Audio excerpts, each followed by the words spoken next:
Grandmaster Anthony Davis of the World Serrata Eskrima Federation to the FMA Boy Arts Chronicles. Again, this is your host, Guru Mike Schwartz. How are you doing today, Grandmaster Anthony?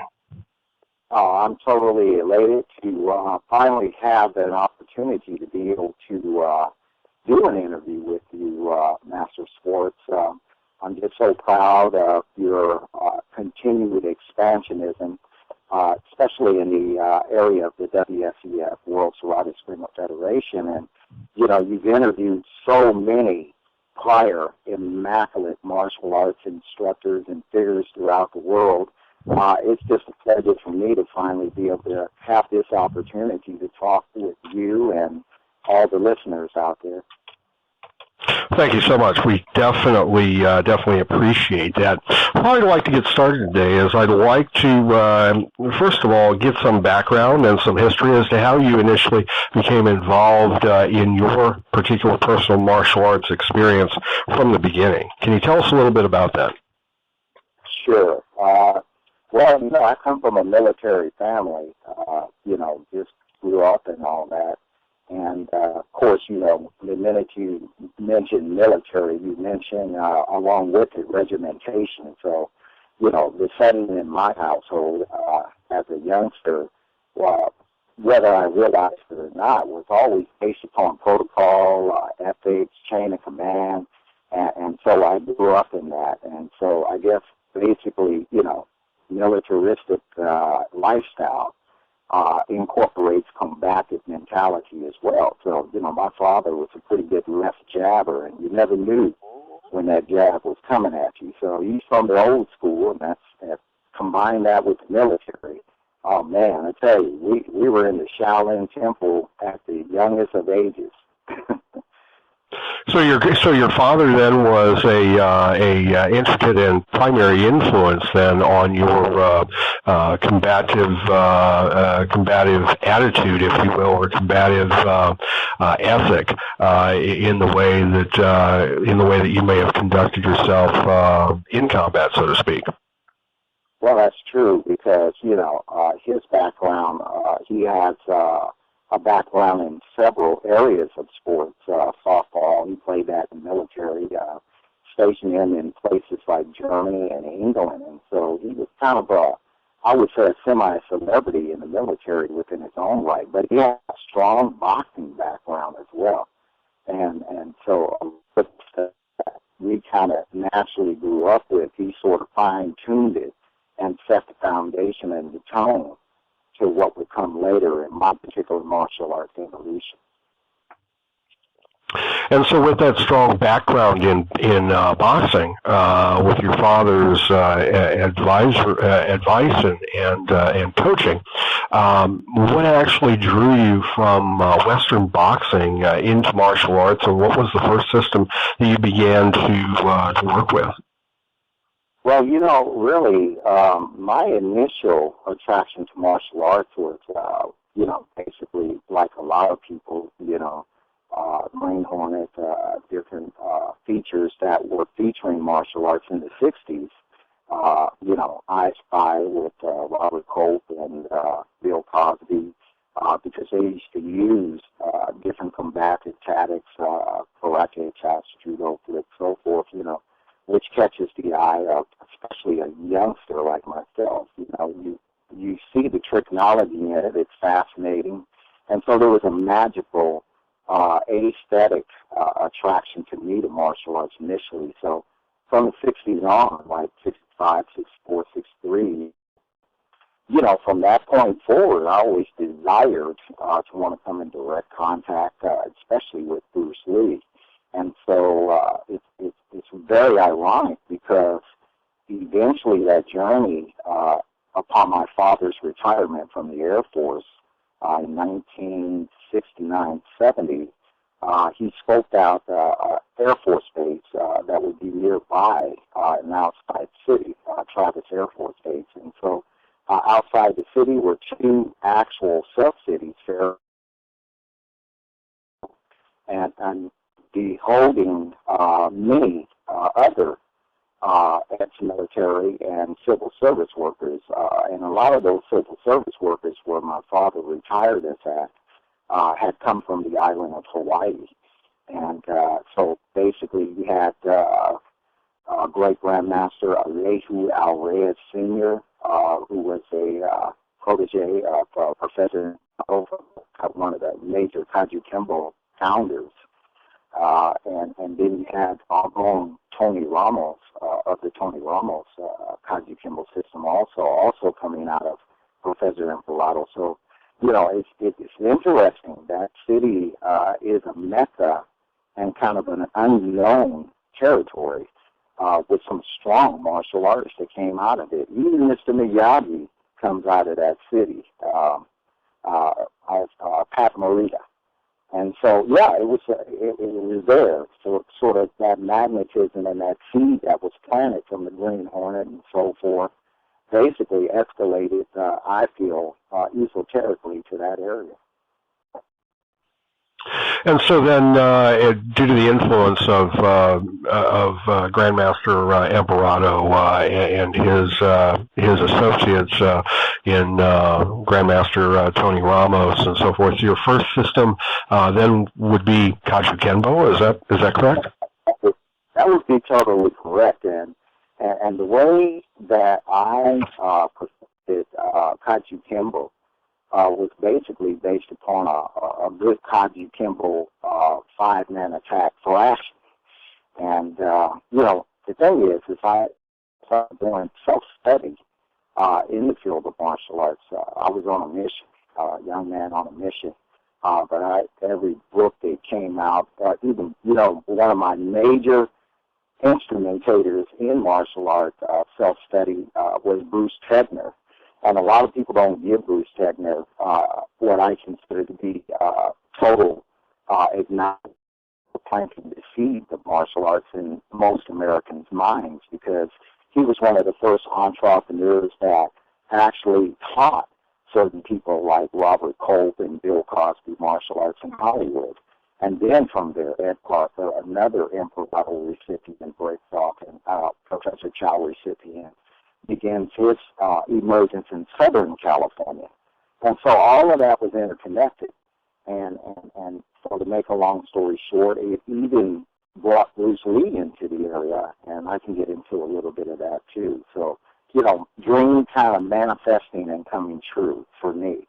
So self-evolution, and after reading the Tao of Jeet Kune Do and realizing that, you know, Bruce Lee to me, because I can't speak for everybody else, had ignited something that says that you don't necessarily have to be taught fundamentally in a school, but, you know, you can embrace a strong cause and reason for wanting to learn martial arts as well. So after that, Kaju Kembo 5 thrashing beating, but I'd like to say I went down, but I had good defensive skills at that point. So, you know, from the boxing, from my father, and just things I picked up, read, and Bruce Tegner stuff, and applying it, worked, self-defense. And so from that point forward, I began to even more perfect a self-method or self-discovery system of martial arts, using Bruce Lee as an integral pedestal for juncture point. Also, in that area, there were people who actually trained with Bruce Lee. One of those people was Alvarez's and Tony Ramos's top gun fighter, a gentleman by the name of Phil Cornyn. And Cornyn was good on the street and off the street. But he was a private student of Bruce Lee as well. And I got to know Phil Cornyn very well, and we exchanged a lot of knowledge, did sparring and so forth. And man, what an experience for a young man my age at that time to be able to tag a guy like Phil Cornyn. And but you know, the fact that these things were bringing me closer and closer to Bruce Lee, I felt I needed to get in contact with those who were in direct contact with Bruce Lee. So Phil Cornyn had fought guys like Benny Urquidez. I mean, just beat them to the floor. Unheard of fights people don't even know about. He fought Chuck Norris, Luis Delgado, one of his toughest fights. But, you know, he prided himself on being able to apply what Bruce Lee taught him in the ring, like many of those fighters did. And so, with your study and your self-study, as well as creation of techniques, if you will, you initiated, or you began to formalize your own system at that point. Is that correct? That's very correct, yeah. And we called it the Davis Method of Self-Defense. And the first school opened up in my parents' garage, which my mother wasn't too happy about, because we'd have like 15 guys on the floor. And these were all classmates and stuff. And these were similar people. We got beat up by the same martial artists. So we formed a little sort of camaraderie or club out of the necessity for self-defense against what was going on. I guess you could say that a lot of these guys, the majority of them, I don't want to put anybody on blast, but, you know, had come out of Argonne Tony Ramos' school.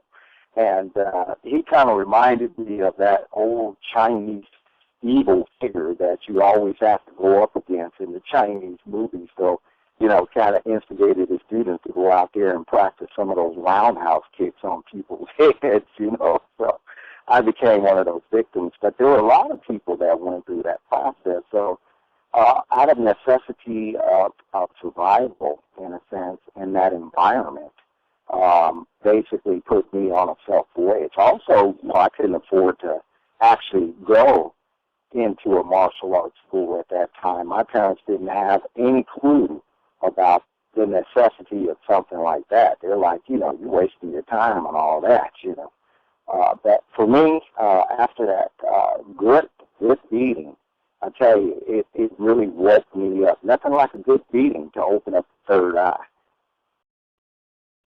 I hear you, definitely. So after you began the Davis Method of Self-Defense and actually started to propagate that as a particular system, where did your journey take you from there? And who did you seek out, or what type of martial arts did you seek out in order to further grow? Well, the first 5 people I sought out were the 5 people that basically gave me that beating. So I sought them out. What happened was that beating was so bad, I had to hide under the bed for 3 days because, I mean, I looked like a Loch Ness monster. I mean, it was a really bad beating. And I didn't want my mom to see all that. And she didn't know where I was. You know, I was missing in action for like 2 days. And so one day, because she was one of those house cleaners, I mean, she cleaned everything. And she got up under the bed with a broom, and she felt this thing under there, which was me. And she was like, Anthony? And I was like, yeah, Mom, I'm looking for some marbles.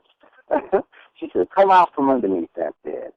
I came out, and she took one look at me, and she cried so bad that it just broke me down. And at that point, I said I would never take another beating like that again. And so what I would do in order to enhance the training of what I was already seeding was to go to each one of these Kaiji Kimbo schools.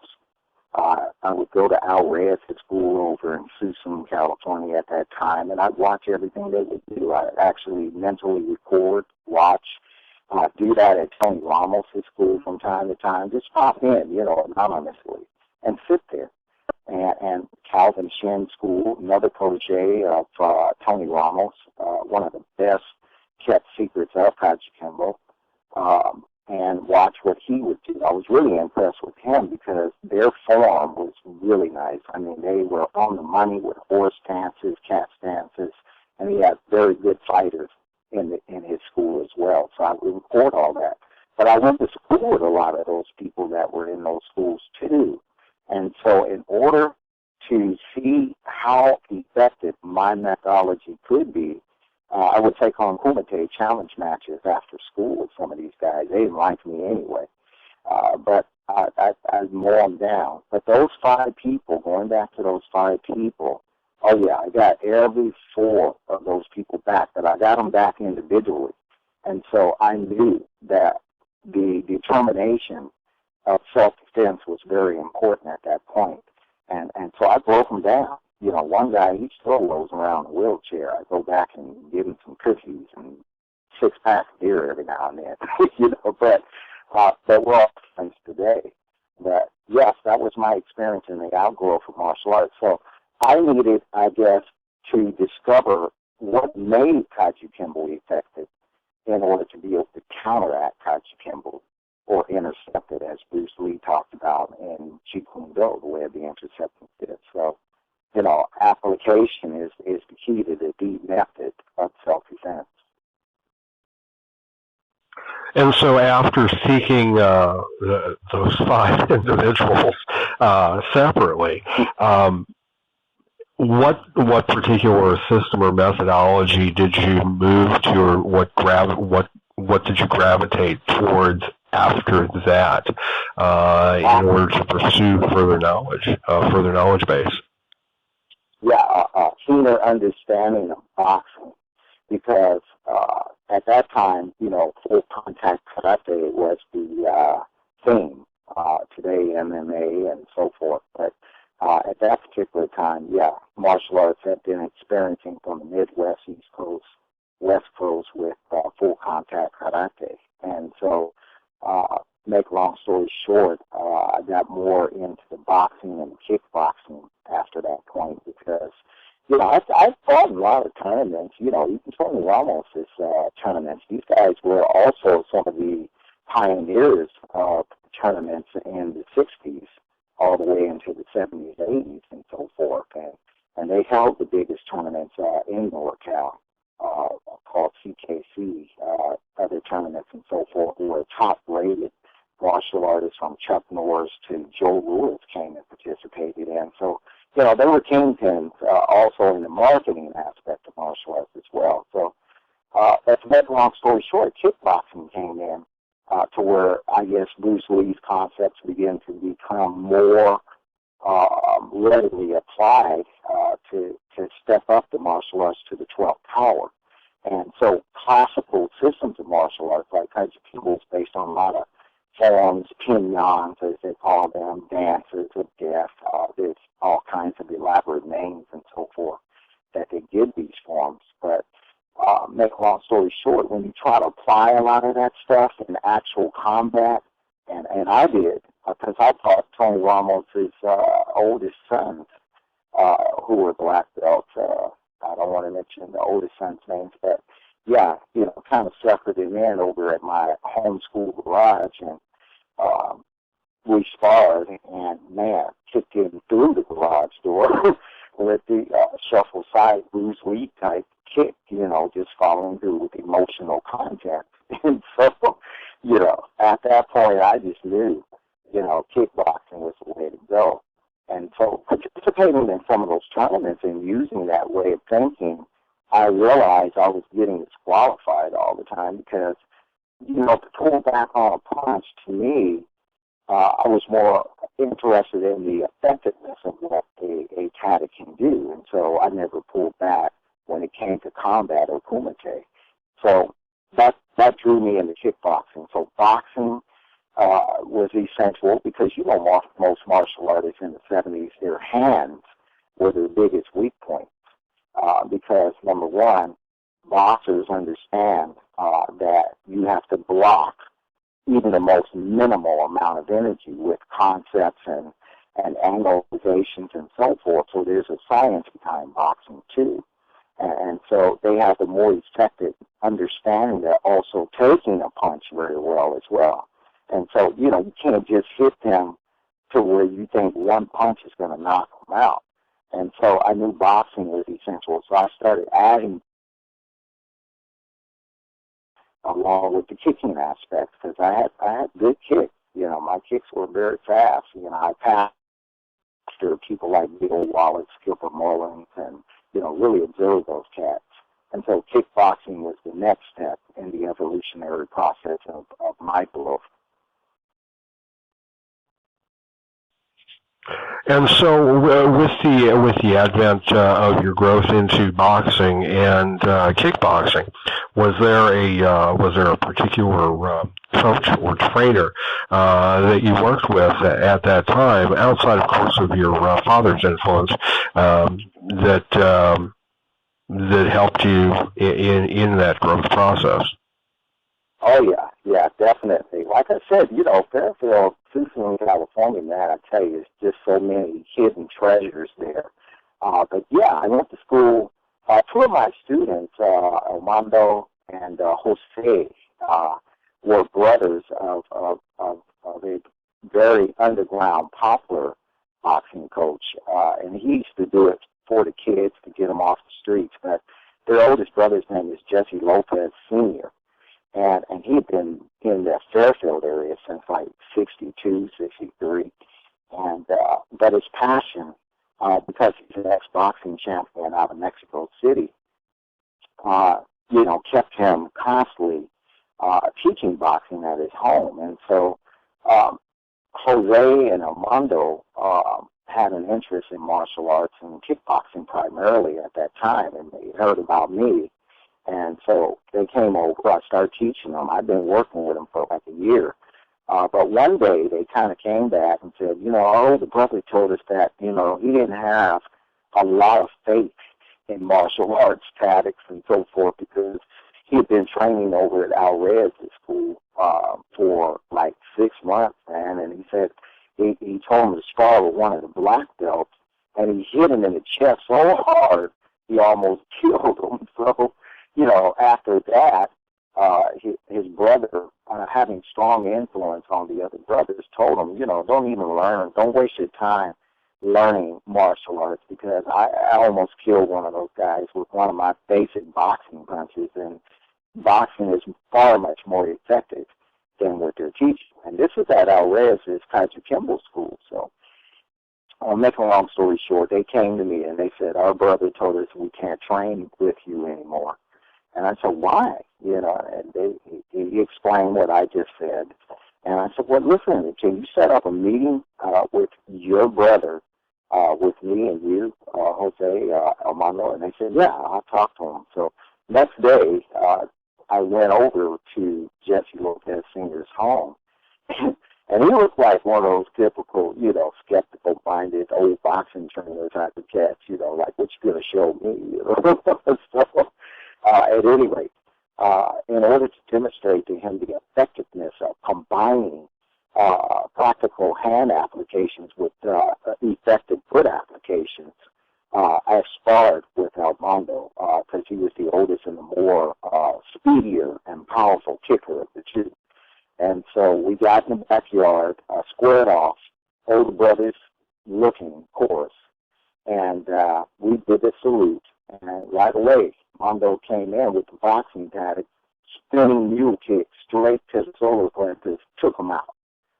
We had to revive him. But after that, Jesse Lopez Sr. and I became the best of friends, and we began to exchange boxing with kicking, and it reestablished his faith in martial arts at that point as well. So, how strong incorporation and foundation of boxing. Because see, boxing teaches you mental conditioning. The pre-training of boxing is mouth. You got to master the body. You have to condition it so that if you do get hit hard, your body is capable of absorbing to a great extent the shock or the shock waves of what's being thrown at you. That's why it's hard to knock a boxer out with traditional karate or kung fu techniques.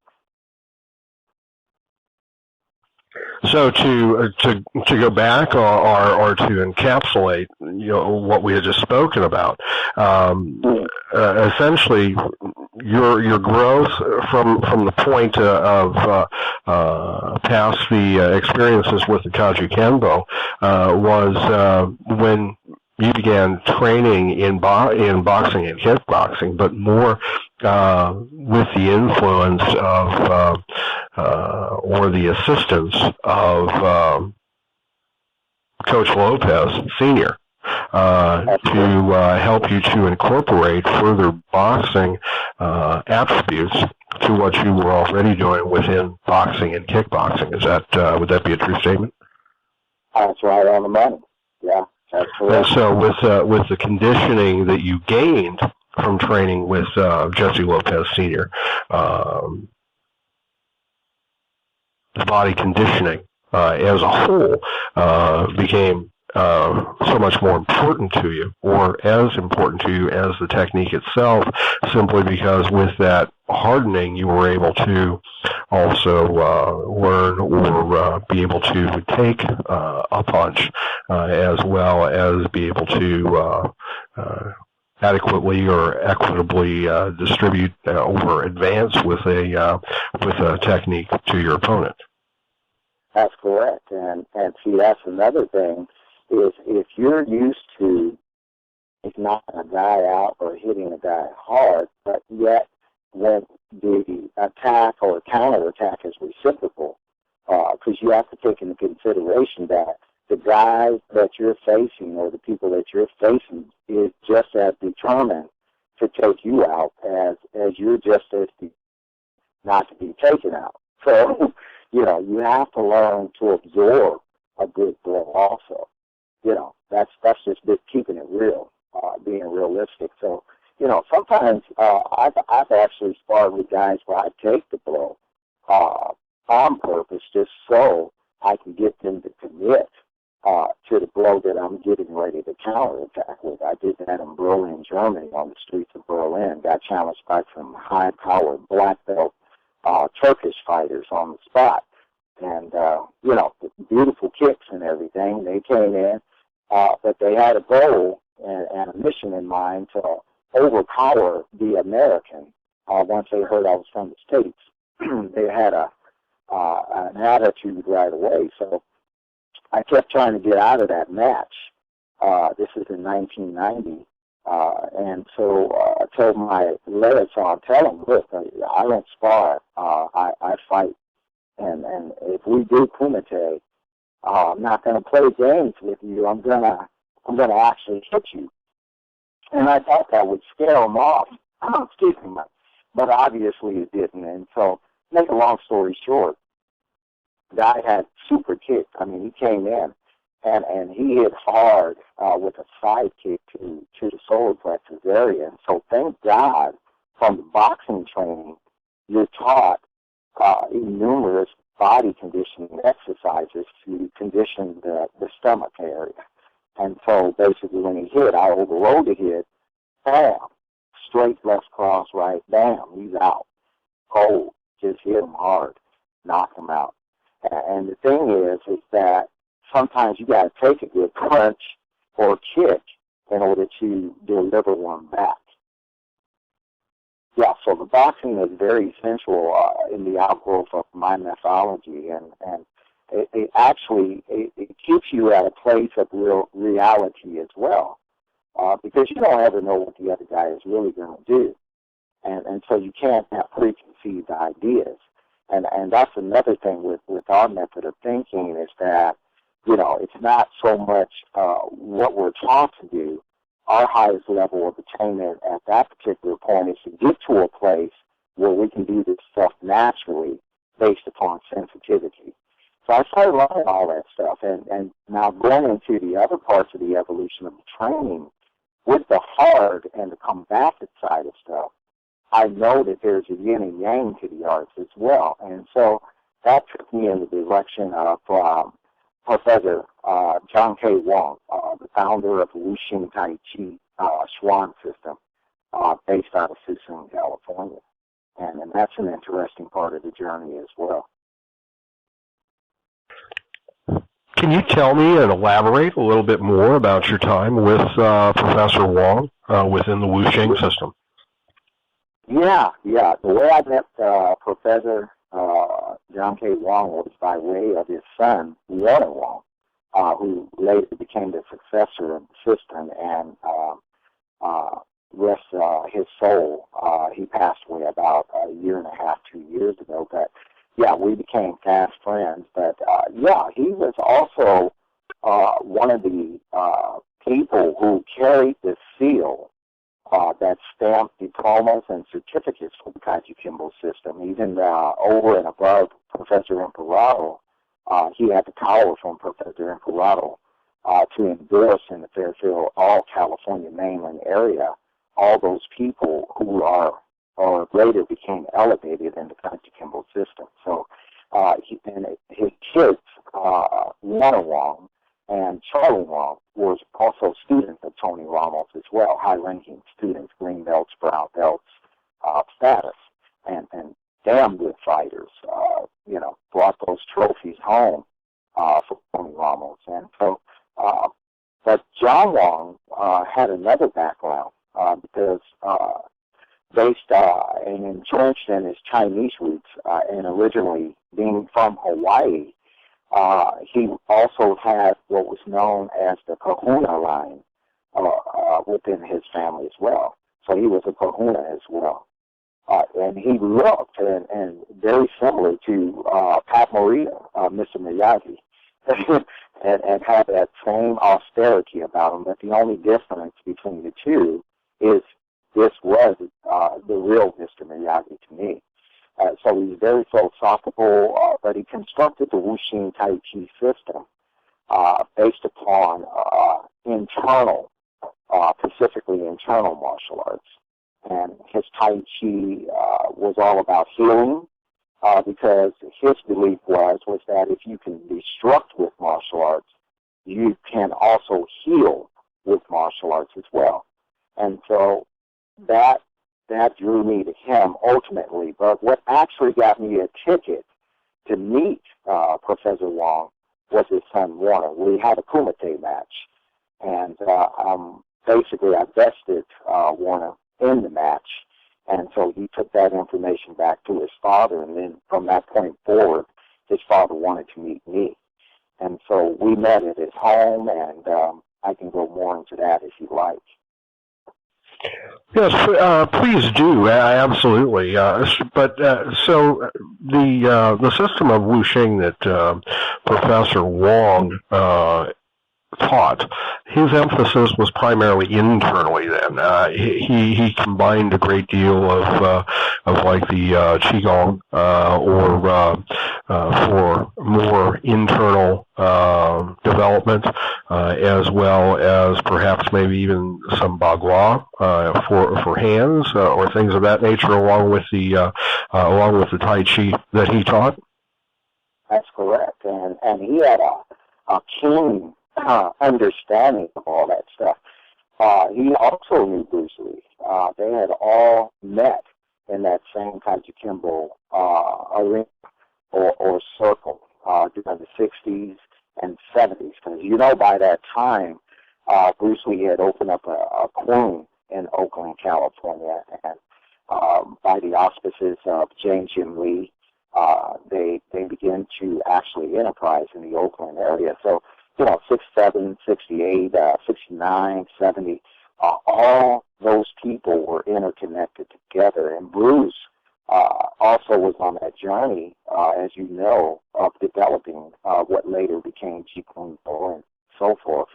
And so he met John Wong, also Tony Ramos. They all had photographs of him. They used to pull them out and show them to me and stuff. And again, I was a Bruce Lee fanatic at that point anyway. So the closer you get to Bruce, it seemed like the closer these guys came into the picture. And so, basically, he had an influence of martial artists all around him, too, that were into heavy things like Tai Chi and so forth. So going back to Professor Wong, his system was even more expansive than that because he had a keen understanding of historical background on not all just history alone, ancient cultures and the ancient continent of Mu, known as Liberia. He always said that his ancestors were interrelated with the people of Mu, and so this is where the Kahuna stuff comes into play. So he incorporated the Kahuna stuff, what some might call Reiki today, But all of this was around, and he fused that into the Wuxing system. And his influence of his Wuxing system that you that helped you within your growth process. Yeah. How did that assist you with your particular development of your particular system or your methodology? Well, you can be overly combative, and without the flip side of what you're doing, because, I was on a vendetta, after that 5 beating persons that I took. Of course, you develop a combative attitude, and so, I was a fighter, a damn good one, and so to make a long story short, a lot of ego comes with that. And you get cocky. A lot of people don't think that people are cocky. They said Bruce Lee was cocky. Some people couldn't stand him, because, he had so much, because John Wong used to tell me that. But, they just felt that he was a very extremely cocky young man and would say some very cut and dry stuff to people, but, people who truly understood him, I guess, understood that he wasn't cocky at all. It's just that he was a person that you couldn't bamboozle with just rhetoric. Theories and techniques and so forth can only go so far. But if they're not self-applied, again, how do you know they really work? And so, I was very much on that road of yang, so to speak. And see, with John Wong, he brought in the more softer, feministic aspects of the martial arts to round out what I feel helped me to do in my development and growth as a martial artist, too. So it brings the calm effect into it, too, because you got to have hard with soft, and you got to have hard in soft, and vice versa. And so you got to be able to use your techniques in a more relaxed manner as well.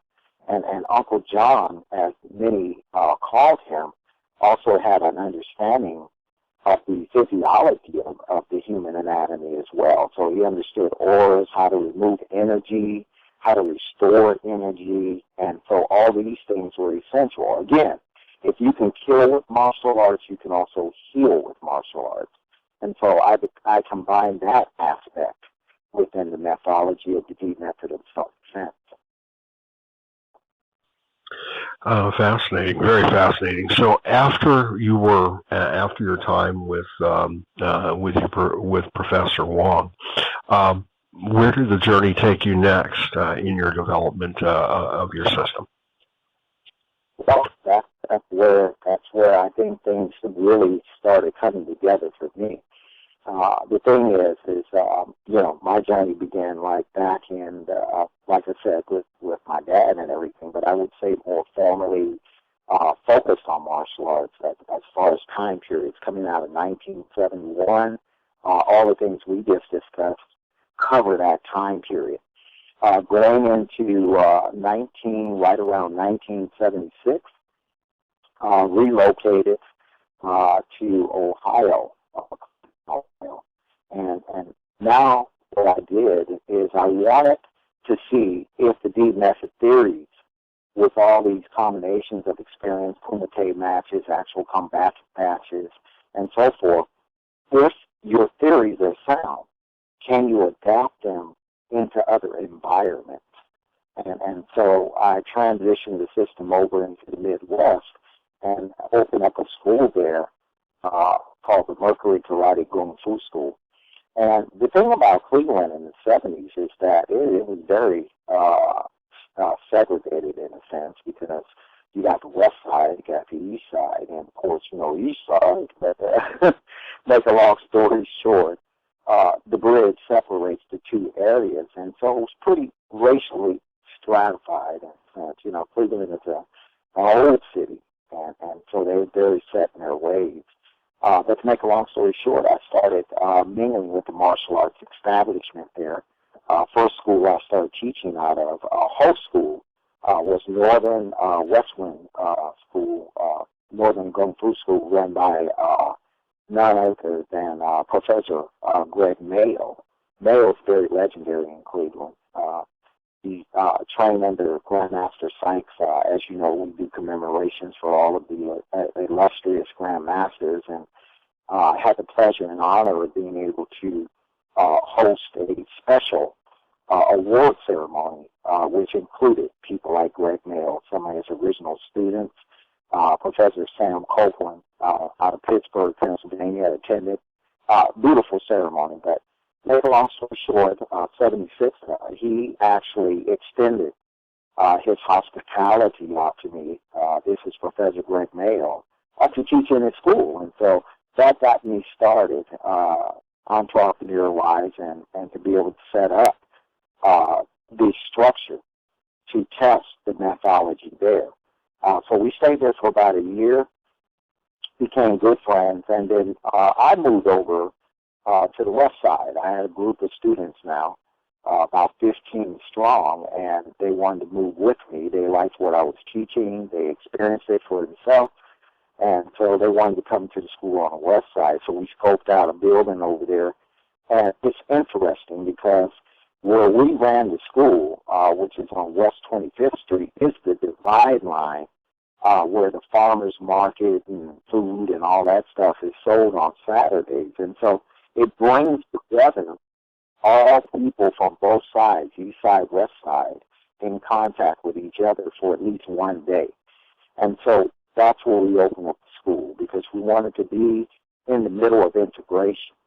And so we started combining and getting people into the school from different ethnicities. So we had the first school in Cleveland that was interracially mixed, and we taught the B method there effectively.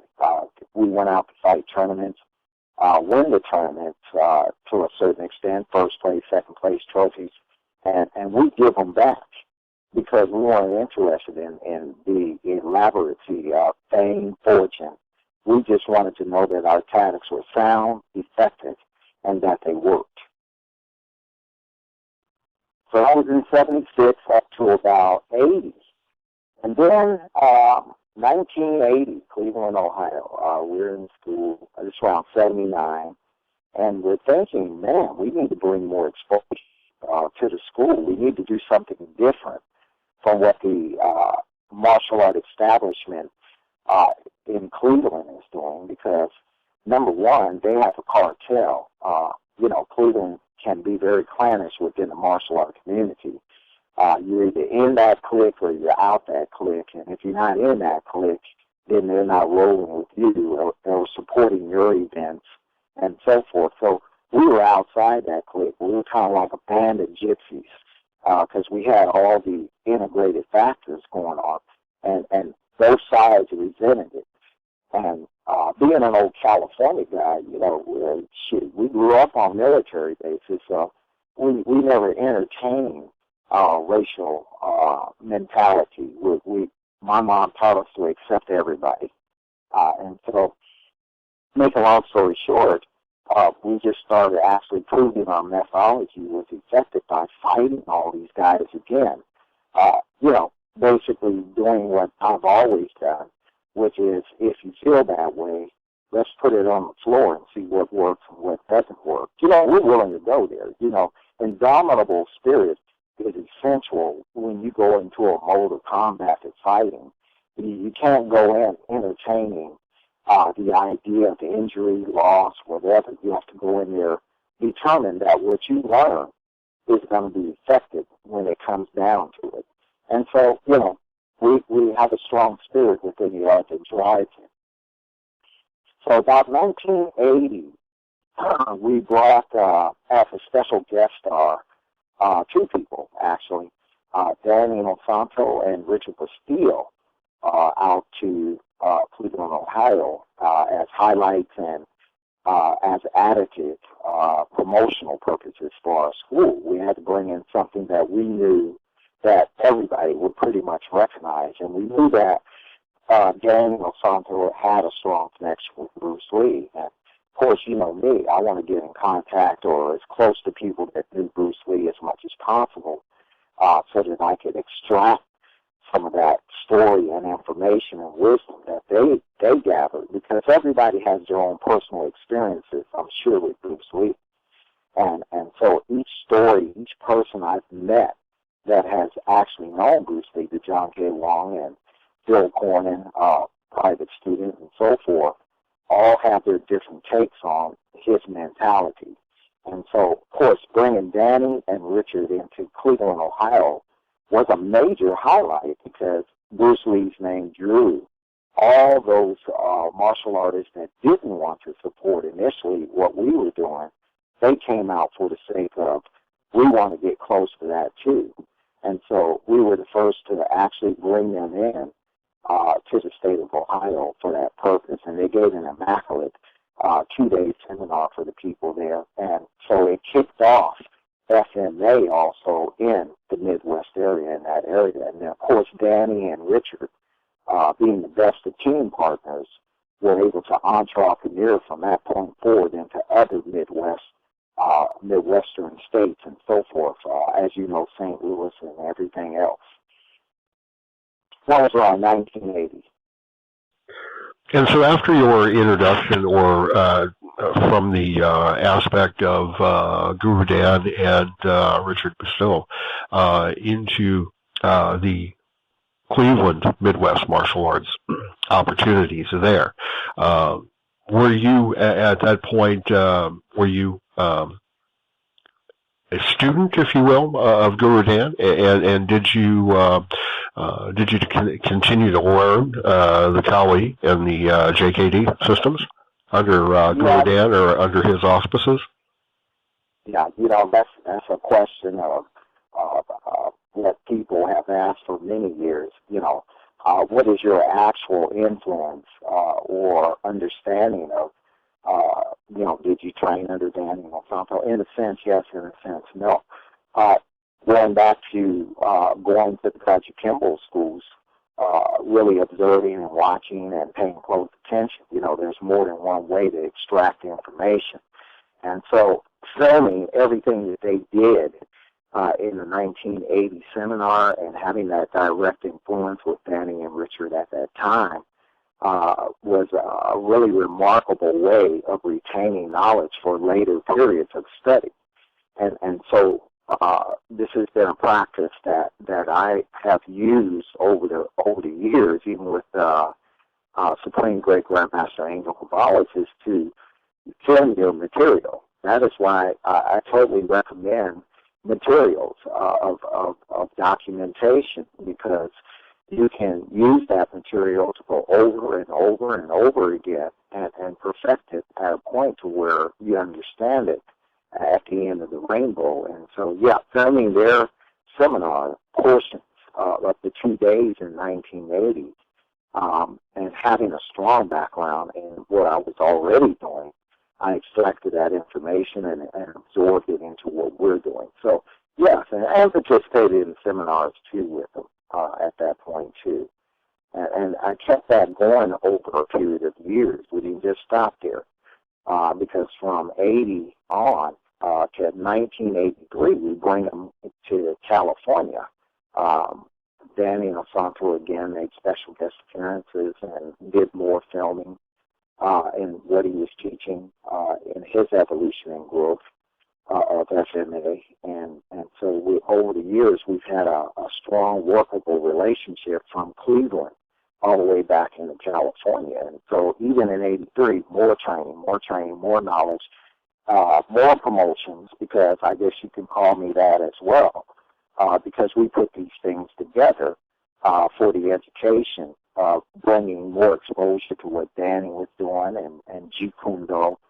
Even Richard Bustillo said in 2007 in southern Germany to the participants in our co-workshop there that Anthony Davis is the one who actually gave the first formal public formats, which helped us to be able to promote Jeet Kune Do and Filipino martial arts. I thought that was a great statement. But, yes, that's how I learned, by extracting that information by way of visual audio. And so, after your experience in your school in Cleveland, how long was your school open, and where did you go after Cleveland? Yeah, school stayed open for about 3 years, and yes, 3 years. And make a long story short, I turned it over after those 3 years because you know what? After observing in 1980 the Filipino martial arts as taught by Danny Santo at that time, and how he had fused the concepts of Jeet Kune Do into the art, uh, set me on fire. It was no longer in my way of thinking to just postulate only on the empty hand versions of the D method of self-defense. Because, I was on a mission, too, in order to make or to create a more effective system of what we were already doing. And the attraction of the way Dan presented it, along with Richard Costello in 1980, was just so eloquent. And these guys were on fire at the time, too. You could tell they had the spirit of what they were doing at that time because they weren't really tripping on a lot of money. They were more tripping on expansionism of the Jeet Kune Do along with the Kali because they had embraced people at that time, specifically Grandmaster Angel Cabales, his training out of Stockton, California, because they talked a lot about these old Manones in 1980 at that function. And so, make a long story short, going back to Danny, that set me on another mission to want to bring in a practical system of weapons into the D method of self-defense. And so, back to California, 1984. 83, 84, I'm back in California. And then from that point forward, we present another workshop featuring the late Maha Guru Ted Lukai Lukai. And he was my headliner in 1983. We brought him into, again, the Fairfield, California area to a college called Solano College. We presented a major workshop there with Ted Lukai Lukai. However, prior to the workshop, I received a call from Danny Santo saying that he would like to come in and help impact that workshop. And so we said, sure, hey, why not? We got a relationship over the years. Let's make this thing happen and bring FNA into the FNA and other communities in Northern California. And so that workshop was a strong pivotal point. Ted Lukai Lukai was the most impressive to me, and I took to him real fast and strong. He's, as you know, he's one of the real greatest upcoming FMA stars that's out there and was out there at that time. And so Ted was definitely worth more than his weight in gold, and I have nothing but high regards for him. But Ted started actually coming up more than once. We started bringing him back and forth for our actual formal education in the stick fight method of FMA. And so, with bringing Guru Ted into Fairfield on numerous occasions, is that where primarily a more formal interpretation of the FMA began to impact you? That's correct. That I would agree with that because see, for me, I've always kind of been laid back, like Dan and Richard. Probably in 1980, I never really showed them anything, so they never really knew whether or not I was genuine as a martial artist or not. But I was more of an observer, host, promoter, sort of extractor. Sometimes I guess you could say I would put these functions on for myself, even though we would invite major other martial art figures out to the events and so forth. But I've always been on that self journey thing. And so I never really showed them too much physical activity as far as what I was capable of doing. It really wasn't important. What was important to me was to be absorbent of all that original experience and information that these guys contained because they were closer to Bruce Lee. So, of course, I wanted to extract as much of that understanding. So, but all roads at that point led to ultimately, by way of Ted Lukai, Renee Latosa, because in '83, Renee Latosa was one of our special guests at that function that Ted Lukai headlined, and Danny Osanto. But from that point, they kept recommending that I get in contact with the late Supreme Great Grandmaster Angel Cabales. So, yeah, I give Ted total credit for, and also Ted endorsed my first FMA organization, known as the Northern California Kali Eskrima Association. He's the one who actually sanctioned and gave us the blessing to continue on to do what we started to do from 1983 onward. And so you've had a continued relationship then with Guru Ted as a result of that through your NorCal Kali Association? That's correct. Okay. And did you, after that, what changed to move you away from Kali? I tell you, Kali is, to me, is really instrumental. I don't see it as a,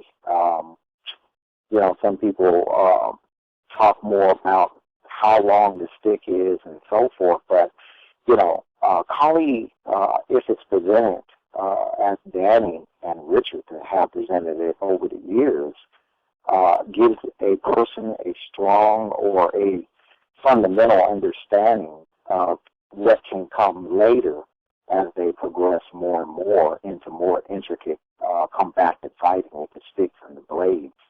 So, because it's the sticks are more longer, and Kali is smooth. It's a beautiful art, and it really is just another expression of when you get to Serrata Eskrima, you just start to see the condensation of just how small or less of an energy you have to use with the stick. So, basically what drew me into the Serrata Eskrima, I finally did get to Angel Cabales by 1984, was I made his job a lot easier as well, because once he figured out that I had the foundation stone of the manipulation of the sticks and the blade, basically what he told me at that point is, I'm not going to change anything that you already know, Anthony. What I'm going to do is I'm going to tighten you up, and I'm going to streamline everything that you already know, because you know it already. Obviously, you have a strong understanding of Filipino martial arts. And so, so I won't say that what drew me away from Kali, but what drew me closer to Serrata was Kali. And so what actually was the determining factor that actually took you to Angel Cabales, Grandmaster Angel Cabales at that time? Yeah, well, going back to 83, Danny, going back to that 83 seminar, and this is not to cause any controversy or anything, but I don't think he was too happy with, what took place in terms of his lack of not receiving as much money as he wanted to. But I had to remind him at that point, too, that Mahaguru Ted Lukai was the headliner, and so he was our primary focus of attention. So over the years, we've ironed some things out like that as far as regarding conflictual understandings and so forth. But, I hold nothing against anybody. And the thing is I give credit where credit is due. And if it wasn't for Danny Osanto and Richard Steele, there probably wouldn't have been any guiding signs that ultimately led to Angel Cabales. But, I'm a person that does his homework, I get behind and under what I'm seeking. And so, all roads kept pointing to Angel Cavallo. So in 1984, to make amends for the lack of finances that Dan Inosanto felt that he was lacking when he left the seminar, I promised to make up for that with another seminar, specifically headlining him. And so in 84, by that time, Ted had endorsed the Kali Association in NorCal that we were running. So we moved our headquarters into San Francisco and started a whole new generation based upon the Eskrima and Kali concepts, along with the D method, which contained the Tachikembo and everything else there, boxing, so forth, into a methodology and an organization. And so going back to Danny, I promised him to do another seminar. So what I did first was I built the organization for about a year, because I didn't want any more lack of money issues, in a sense. My goal is to present the top quality martial artists in settings by which people who are like-minded want to learn those concepts and theories and combative methods from some of the top-rated martial artists in the world. So, that's always been a driving goal and factor for me, is to create the settings that present those type of opportunities. So going back to Danny, since it became an economy thing, I understand that. So make a long story short, I had at least 20 students that could pay for the seminar. So if we had the default, they were going to basically help the support. So we had to get the economics together to make it right and become more professional. So 84, we got this seminar going. I'm talking to Danny back and forth from his Kali Academy in Torrance, I think, at that time, or I know it's in Marina Del Rey now. He agreed to do the seminar. So for some odd reason, I guess 3 days prior to the seminar, he became ill in Chicago. And so, wow, what a panicky situation to be in. And I know you've promoted events as well, so you know how that feeling can be of doomsday. So, anyway, to make it to get to the point, I didn't know what to do, so I read a Bible, saw some names in there about angels, and so it gave me an idea that if I was going to bring in somebody to replace Daniel Santo, it would have to be somebody that was equal to his talents, or someone who actually overrode the quality of his talents. And so I called Rene Latosa, Supreme Grandmaster Rene Latosa, because we were pretty camaraderie at that time and still are. And he gave me 3 numbers, Leo Hiran, Gilbertino, and Angel Caballas as telephone numbers. And of course, when I heard that, I could get in contact with Angel Caballas, that's who I called. I called all 3 of them. Leo Hiran was busy. Gilbertino jumped on the opportunity to bring him and John Elia to the seminar to actually pitch in and pitch it for Danny's absence there. And, of course, Angel Caballas, talking to him and telling him my dilemma. He told me, he said, Anthony, he said, I hear a lot of things like this about how people are marketing Filipino martial arts in America. And I feel that because Danny and Richard are both my students. They train under me. I gave them their first advanced degrees in Serrata Eskrima. I have an obligation to step in for their absence.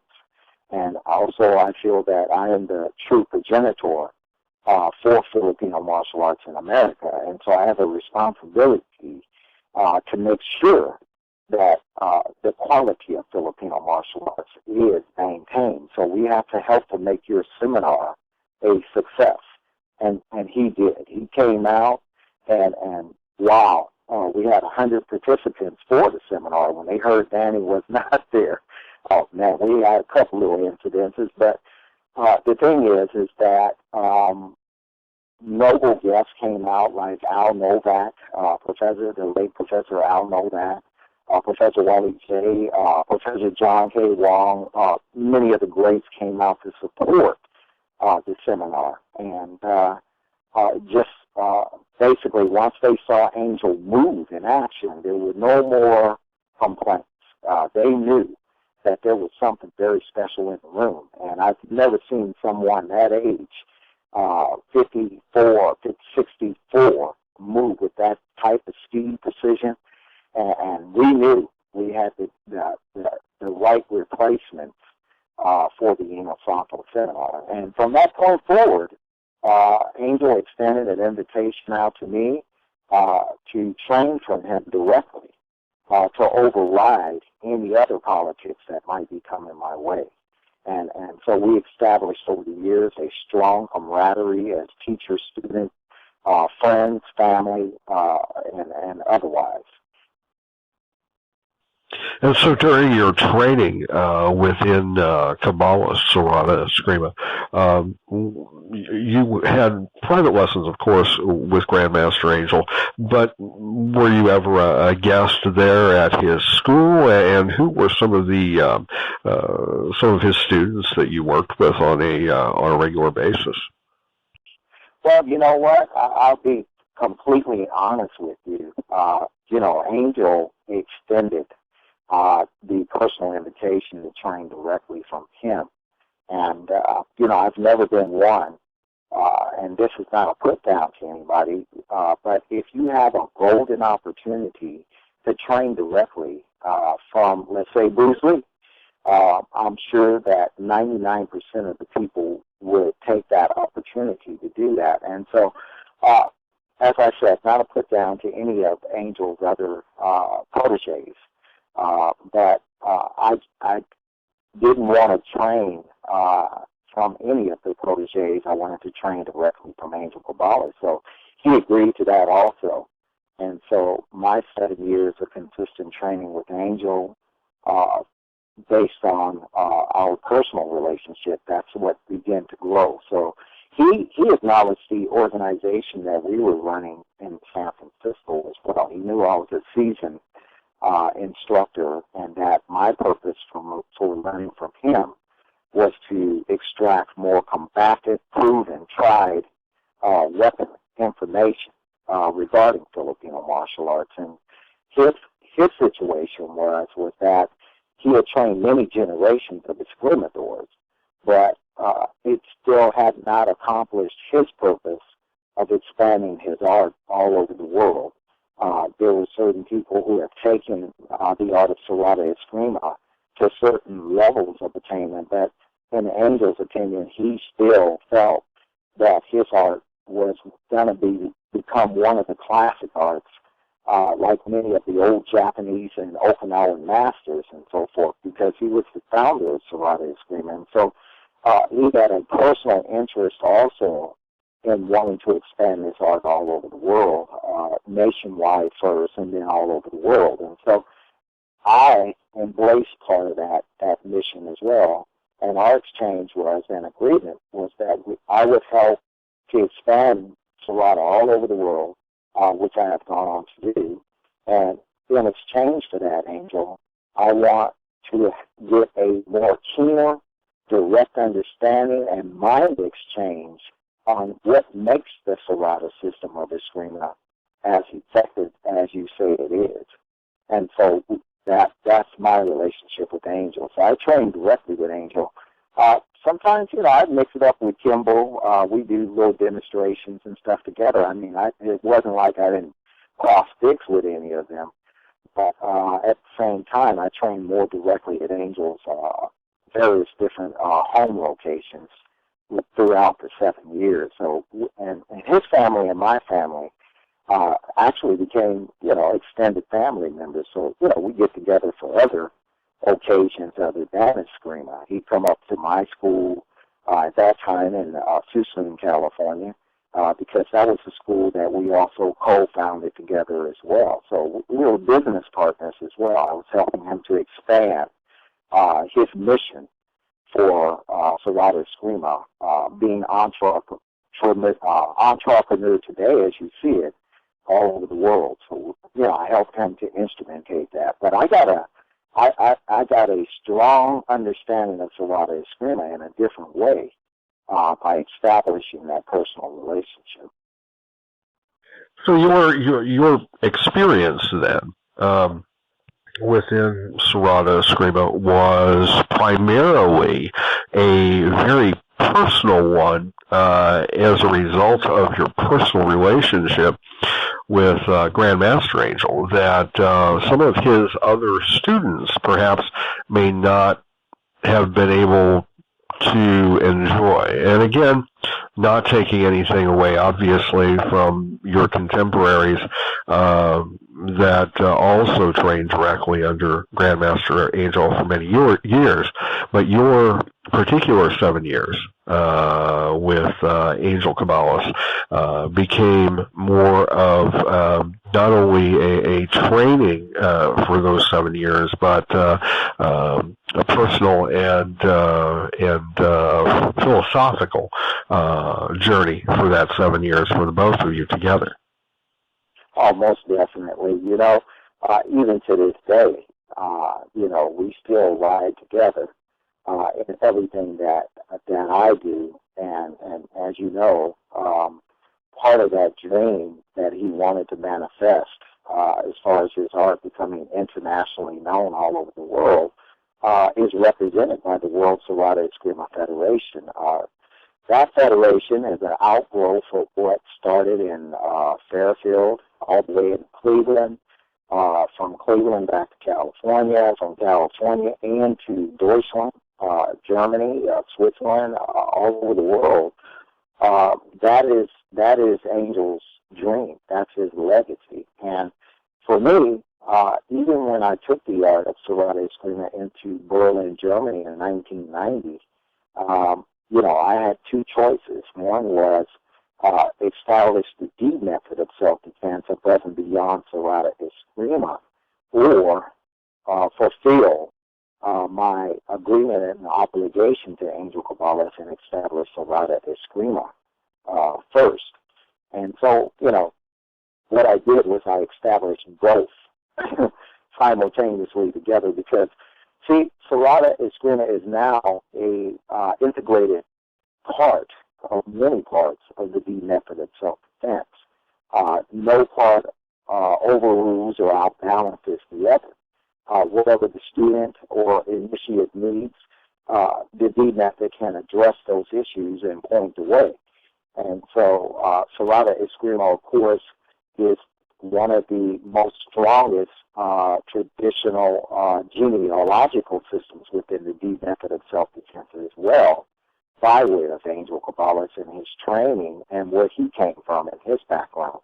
So we are interconnected by way of the past with all these different illustrious grandmasters I've had the pleasure of being able to come in contact with. And so we represent a host of supreme grandmasters and masters within the field of martial arts. This is, my respect back to all the teachers that influenced me. And, of course, Angel is a part of that decadena, decadena de mano, as they say. He's linked into the D method in that way. And so I established both systems simultaneously at the same time in Europe. And so your particular journey and personal relationship with Grandmaster Angel gave him a great deal of confidence in you, and you became, from my understanding, somewhat of a screening individual. In other words, you would screen other individuals before they would actually be able to train with Grandmaster Angel. Is that correct?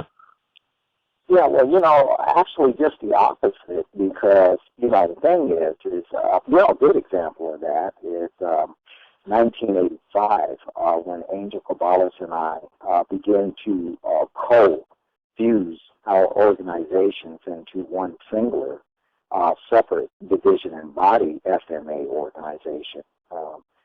Make a long story short, Jeff Finder, he's known today as Jeff Stickman Finder, that's the juncture point at a tournament in San Leandro, California, that we all came in contact with Jeff Finder. But to make a long story short, I mentioned his name because to answer that question, people like Jeff Finder, who had a strong background in Kempo Karate under a very well-known instructor, Grandmaster Al Thomas, came at a time with a strong background and experience in another system of martial arts. And so, make a long story short, Jeff became a student of mine for about a year, and I started him off with the Kali system, and then ultimately broke him into aspects of Serrata Eskrima as I began to learn and perfect it through that time period forward as well.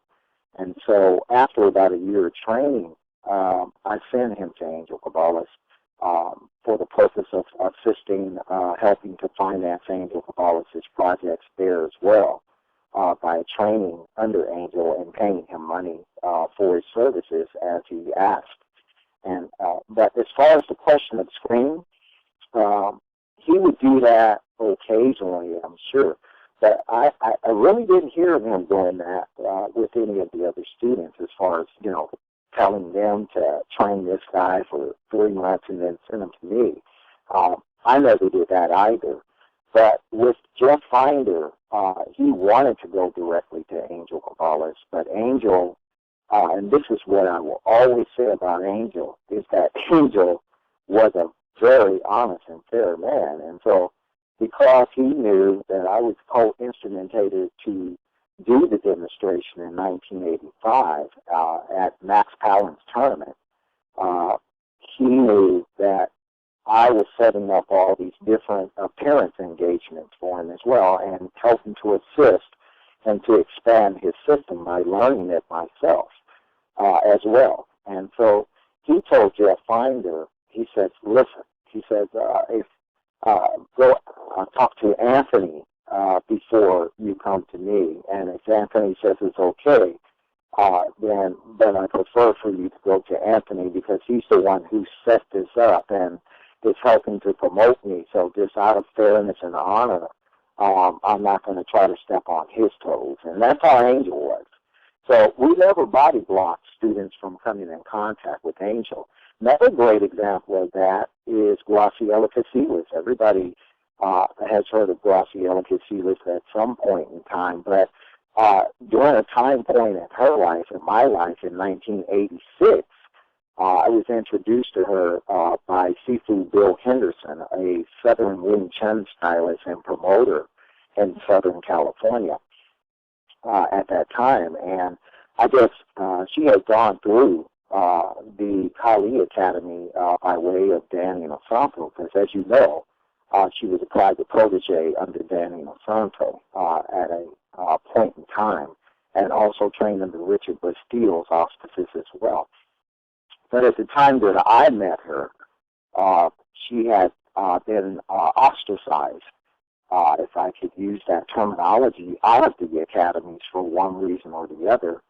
And she left the Filipino martial arts that she had been learning, but she explained to me that her only problem was that she didn't have any credentials to be able to teach Filipino martial arts.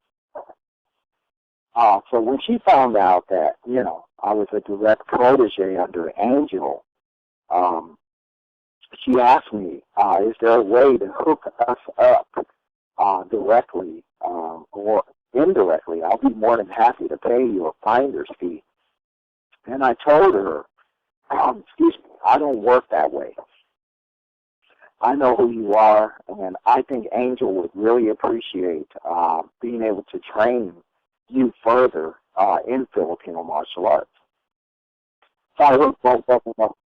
So both of them I hooked up together. And so no body blocking. I always put people in direct contact with Angel.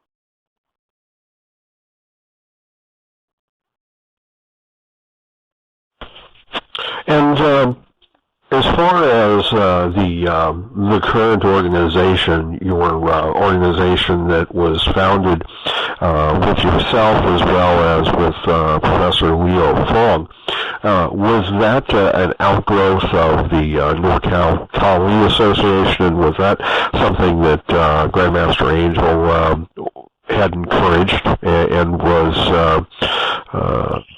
part of his dream, if you will? Well, as you know, and a lot of people probably don't know this, but Leo Fong and Angel Cabales are two of the first good friends in Stockton, California, going back to the 60s. And make a long story short, Professor Fong was not only personal friends with Angel, but he was also a recipient of Angel Cabales' training in the art of Serrata Eskrima as well.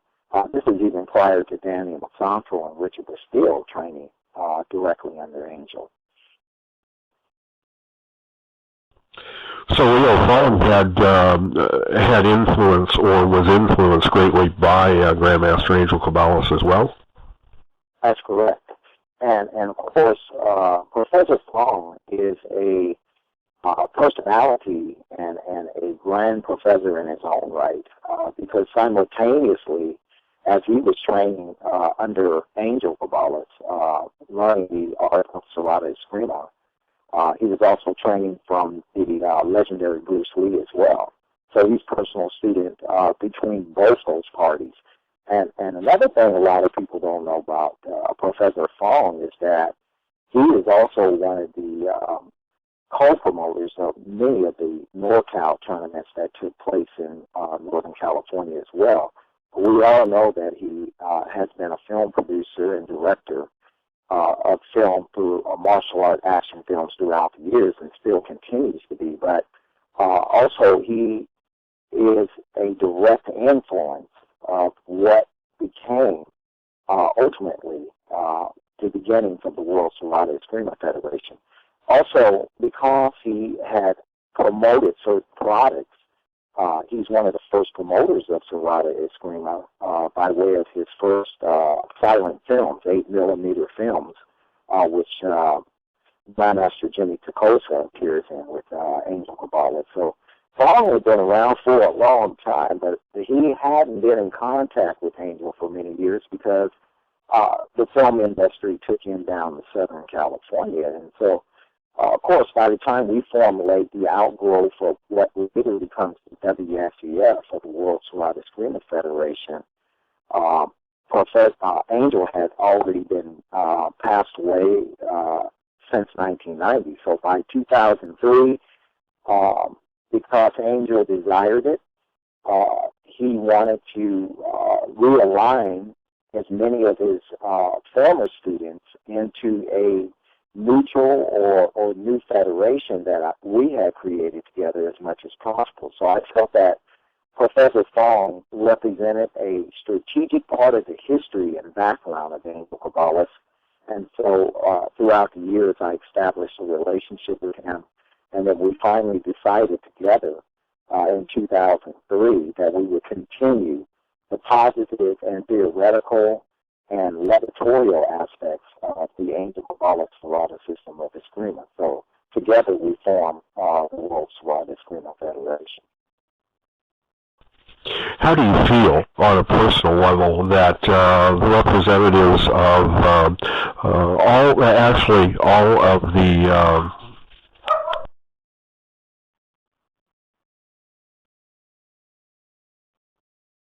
Yes, I'm listening.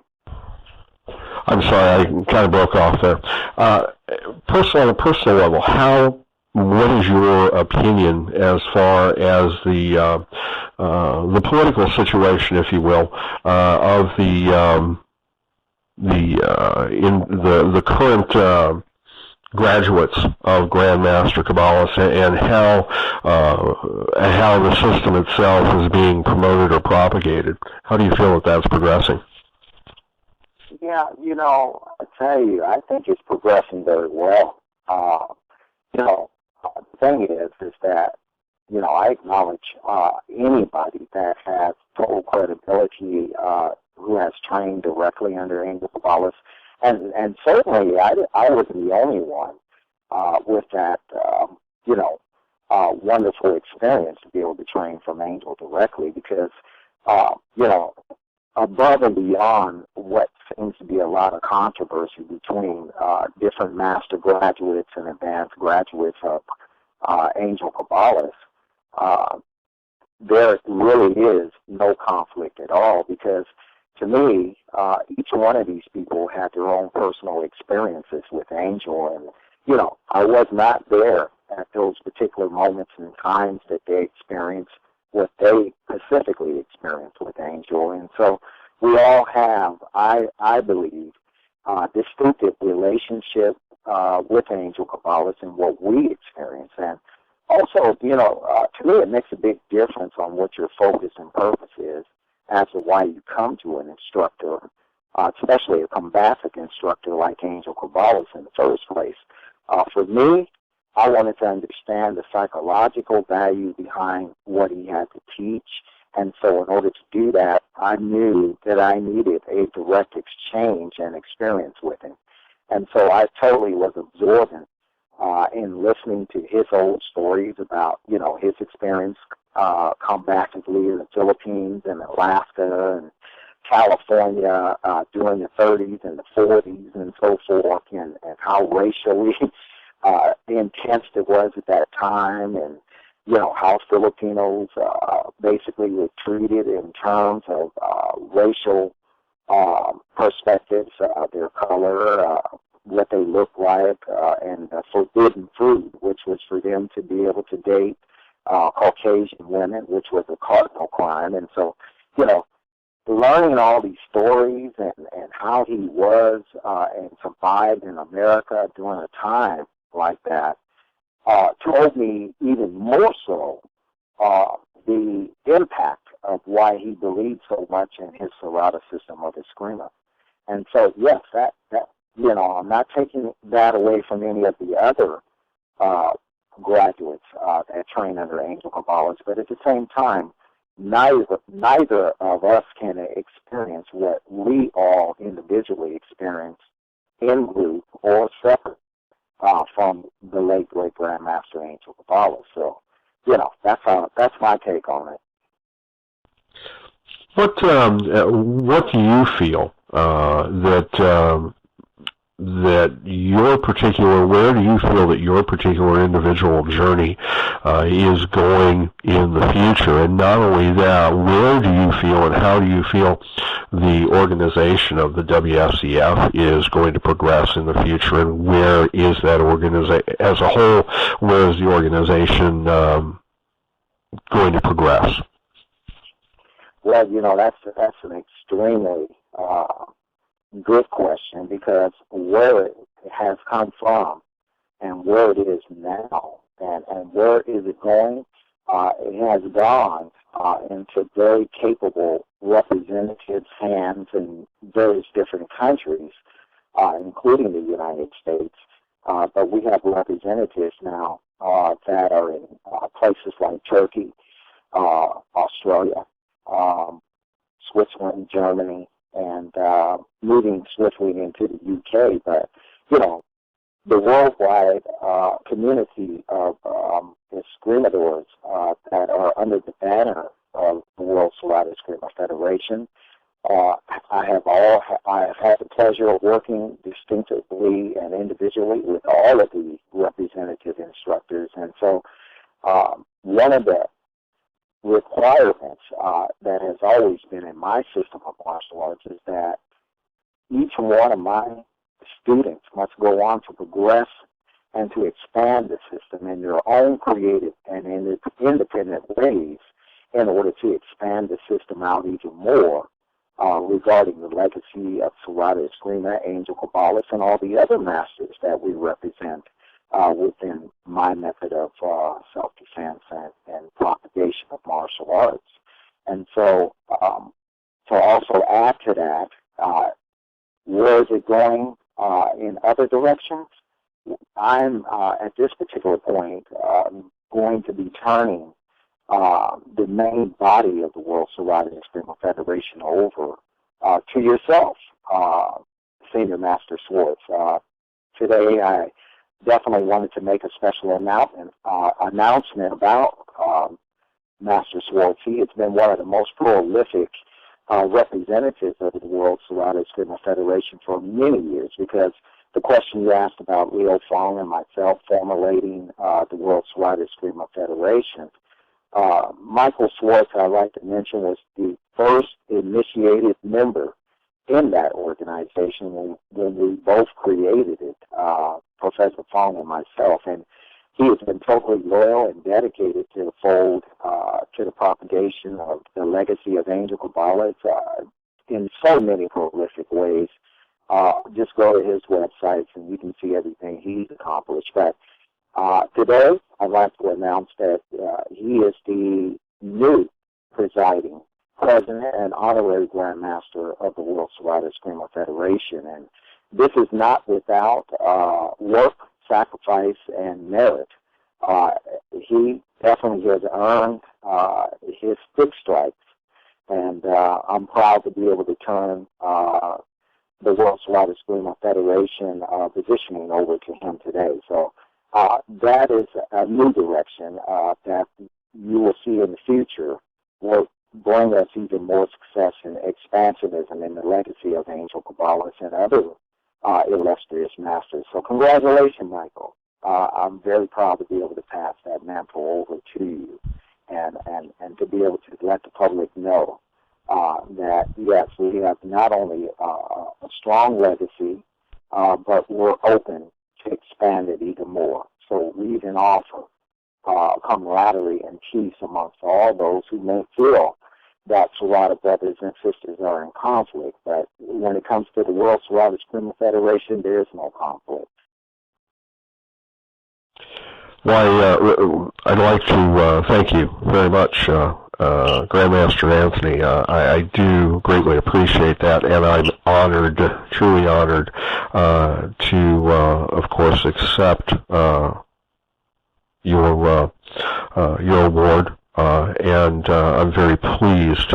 I do intend to continue to work, of course, as hard and as diligently as I have in the past, not only to propagate the system of Serrata Escrima, or DC Serrata system of Escrima, but also to promote and propagate the Federation as a whole in general, and to welcome as many martial arts masters and instructors and their students into our organization as we continue to grow. I'd also like to touch a little bit on the recent book that you published, and the title of the book, if you could give that to us at this time, and how we can of course obtain the book of your particular method, your newest release. Sure. Yes. The title of the book is called Extrema Simplified, a fundamental guide for self-defense. In a nutshell, the book is a cumulative study and an experimental self-study and applied science of all of the combative and philosophical experiences of martial arts as I teach it, and as it can be transmitted over to another person or person effectively. So our model, or my model, has always been what you learn today, you can use today. So the book is a condensation, in a sense, of all those 35-plus years of experience that can help a person to cut the time factor and also the political factor about my style is better than this style type of stuff. The book gets to the nucleus of a technique. In other words, what makes it effective from the get-go. Also, it gives you the theoretical, psychodynamic concepts behind what makes those techniques quick and effective, and it cuts a lot of the fat off of tactics that throughout the years I've been able to experiment by way of boxing, kickboxing, actual skirmishes in the street, or as they say in Germany, the Strasse, basically applied science cut down to its minimum. We call it the Eskrima simplified because, as you know, Eskrima is a Latin term which means to skirmish. And so skirmish indicates quick encounter. And so we simplify that by using a way of introducing the material that anyone can symbolically or mentally or audibly understand at a quicker pace. And so, again, it's based upon simplified concepts that can be applied right away, whether that be combatively or technically, philosophically speaking. This methodology is straight to the point. And how can our listeners order that publication? And is there an email address or is there a website they need to go to? Yes, most definitely. They can get that by way of yourself, Mike, which, obviously you'll be one of the distributors for the book, but also they can start to send proceeds for the book to WSEF@yahoo.com. And the book is going to be marketing for $19.99. We want to try to keep it economical and simple and attainable more so than anything else. So, yeah, it's available at this particular point in time. Fantastic. And Grandmaster Anthony, thank you again for honoring me with awarding me an honorary Grandmaster, and thank you again for also turning over the administrative details of the United States branch of the WSEF to myself. With that being said, thank goodness. with that being said, that's quite all right. With that being said, for yourself, what are you going to be doing? Are you, from what I understand, you plan on beginning a production and promotion company? Is that correct for martial artists? That is correct. I'm sorry to cut you off. Yeah, but I've been promoting and producing other martial artists for many, many years, and as you know today, technology is becoming more and more streamlined, and so I've always had a propensity to want to produce and to expand upon even more of the great qualities of the martial artists that are out there, and that goes for contemporaneous martial artists as well as the old legendary martial artists that we may not have an opportunity to see anymore because they've grown through the years, so to speak. And so, yes, I'm going into the production, publishing, and we extend our offer out to any talented martial artist or any martial artist that feels that they have something educational to offer the martial art community as a whole. We're definitely going to be interested in wanting to talk and to produce your material. So stay in contact with Grandmaster Swift on all those issues and updates. Absolutely, and all of our products can be found or will be able to be found either at www.defensivecombat.com or our blog site, defensivecombat.blogspot.com, where you can find all of the WSEF latest events and news, as well as material and links to some of the other interviews that are also available.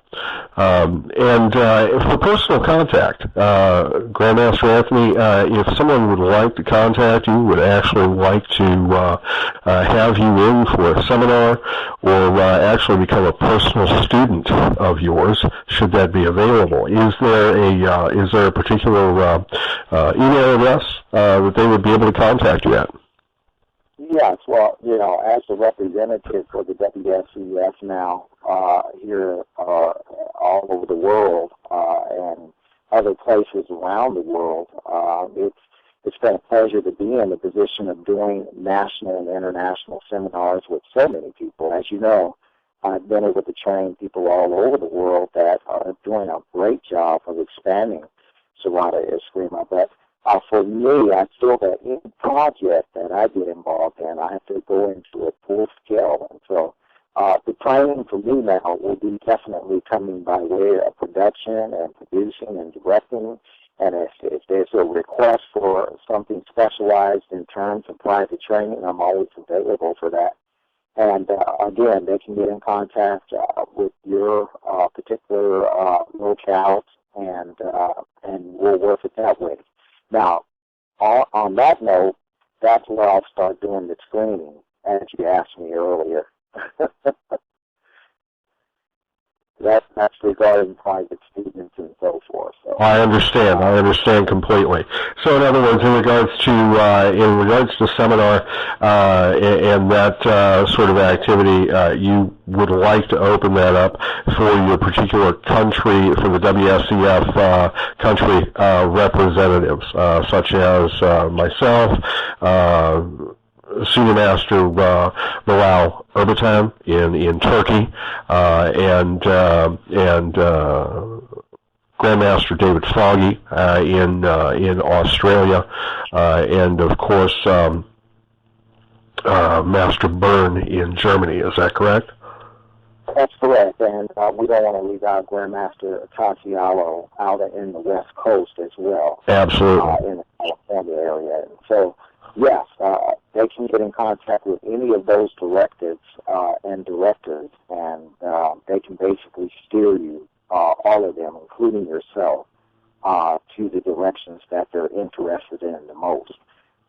Right now, I think that, this is a good time for good scientific publication and getting information out to people who you cannot come into direct contact with by way of seminars. But we are creating more of my material, and the book is a takeoff point for that as well.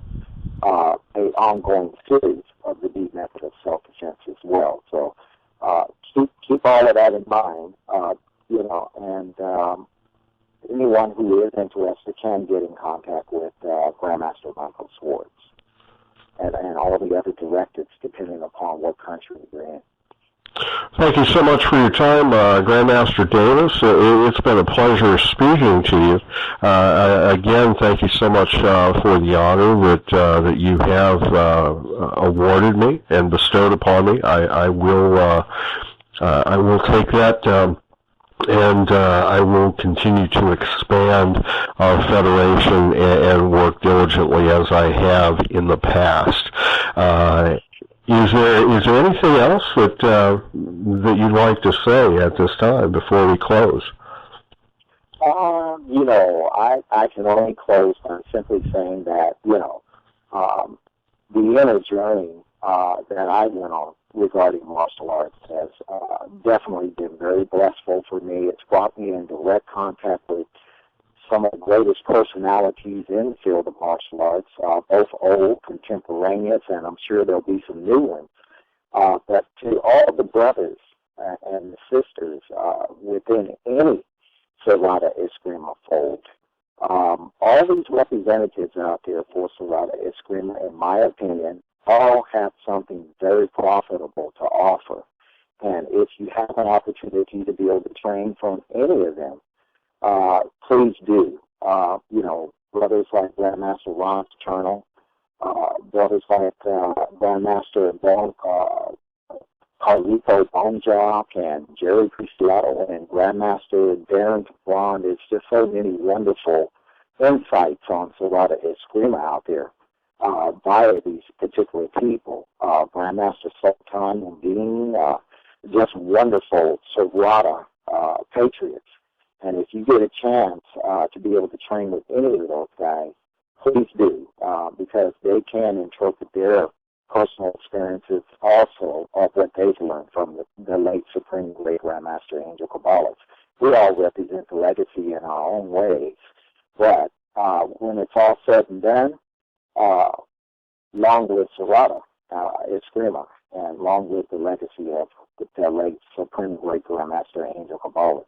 I'd just like to leave off with that, and also thank you very much, Grandmaster Schwartz, for giving me the opportunity to be able to speak and to share some thoughts. I'm sure you can't get everything even in an hour and a half or two interview, but maybe we'll be able to do it again at a later date. Again, thank you very much. Thank you, sir, and I do appreciate your time. You have a great day. And you do the same.